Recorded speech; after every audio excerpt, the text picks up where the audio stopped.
Welcome to ജോളിസ് കുലീന. ഇന്ന് ഞാൻ ഉണക്ക നെത്തോലി കൊണ്ടുള്ള ഒരു കറിയാണ് ഉണ്ടാക്കാൻ പോകുന്നത്. ഉണക്ക നെത്തോലി വെള്ളത്തിലിട്ടു, 1 മണിക്കൂർ വെള്ളത്തിലിട്ടു, അത് ക്ലീൻ ചെയ്ത് വെച്ചിട്ടുണ്ട്.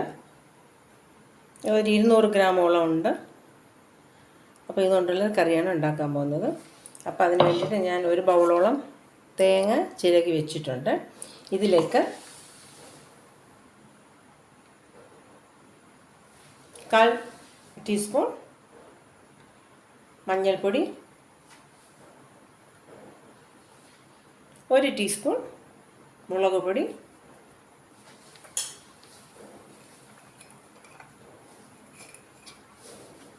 കുറച്ച് ചെറിയ ഉള്ളി, ഒരു 5-6 പീസ് ചെറിയ ഉള്ളി, 2 പീസ് വെളുത്തുള്ളി. ഇത്രയും കൂടി ഇട്ട് തോരത്തിന് അരയ്ക്കുന്നത് പോലെ അരച്ചെടുക്കാം. അപ്പോൾ നെത്തോലി കറി വെക്കുന്നതിന് വേണ്ടിയിട്ട് മിക്സിയിൽ അടിച്ച് വെച്ചിട്ടുണ്ട്. തേങ്ങ തോരത്തിന് അരയ്ക്കുന്നത് പോലെയാണ്.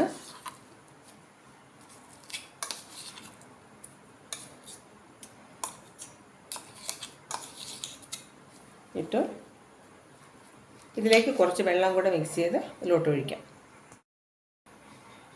കുറച്ച് വെള്ളം കൂടെ അതിൻ്റെ കൂടെ മിക്സ് ചെയ്ത് ഒഴിച്ചിട്ടുണ്ട്. ഇതിലേക്ക് ഒരു തണ്ട് കറിവേപ്പില, സ്ലൈസായിട്ട് അരിഞ്ഞ് പകുതി സവോള,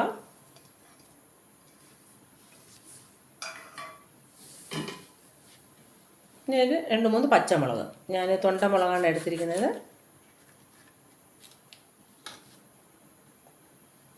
ഒരു 3 തൊണ്ടമുളകാണ് ഞാൻ ഇതിലോട്ട് ഇടാൻ വേണ്ടി എടുത്തത്.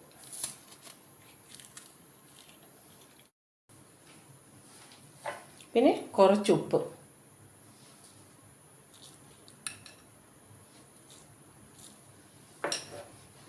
ഒരു ചെറിയ പീസ്, വളരെ കുഞ്ഞ് ചെറിയ പീസ് പുളി വെള്ളത്തിലിട്ടതാണ്. ഈ ചട്ടിയിൽ വെച്ചിരിക്കുന്ന മിക്സിയെല്ലാം നന്നായിട്ടൊന്ന് ഇളക്കി കൊടുക്കണം.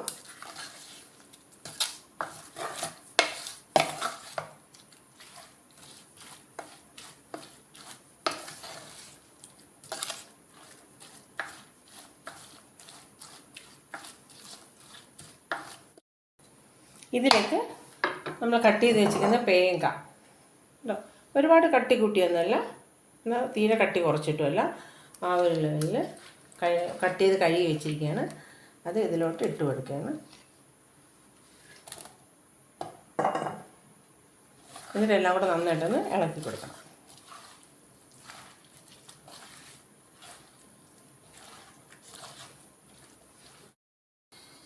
ഇതിലേക്ക് ഇതെല്ലാം കൂടെ ഒന്ന് വെന്ത് കിട്ടുന്നതിനുള്ള ശകലം വെള്ളം കൂടെ ഒന്ന് ഒഴിച്ചു കൊടുക്കണം. കുറച്ച് വെള്ളം ഒഴിച്ചു കൊടുക്കണം. ഇതിലേക്ക് നമ്മൾ ക്ലീൻ ചെയ്ത് വെച്ചിരിക്കുന്ന ഉണക്ക നെത്തോലി വെള്ളത്തിലിട്ട് കുതിർത്ത് അതിൻ്റെ അകത്തുള്ള മുള്ളൊക്കെ കളഞ്ഞിട്ട് വെച്ചിരിക്കുകയാണ്.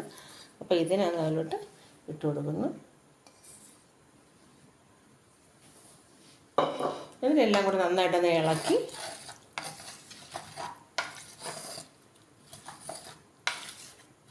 അടുപ്പത്തോട്ട് വയ്ക്കാം.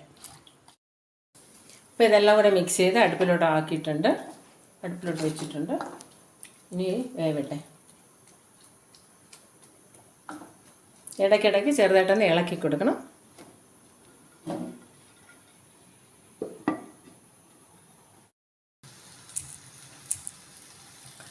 ഏകദേശം 20 മിനിറ്റോളമായി ഉണക്ക നെത്തോലി കറി റെഡി ആയിട്ടുണ്ട്. കായെല്ലാം വെന്ത് വെള്ളമൊക്കെ വറ്റി മീനൊക്കെ വെന്ത് കറക്റ്റായിട്ടുണ്ട്. അപ്പോൾ ഇതിലേക്ക് കുറച്ച് കറിവേപ്പില ഇട്ട് കൊടുക്കുകയാണ്. കുറച്ച് വെളിച്ചെണ്ണയും കൂടെ ഒഴിച്ചിട്ട്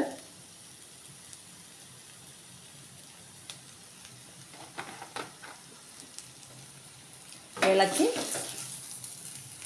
അടച്ചു വയ്ക്കാം. മീൻ വെന്ത് റെഡി ആയിട്ടുണ്ട്. അപ്പോൾ എല്ലാവരും ഇതുപോലെ ചെയ്ത് നോക്കാൻ ശ്രമിക്കണം കേട്ടോ. ഓക്കേ.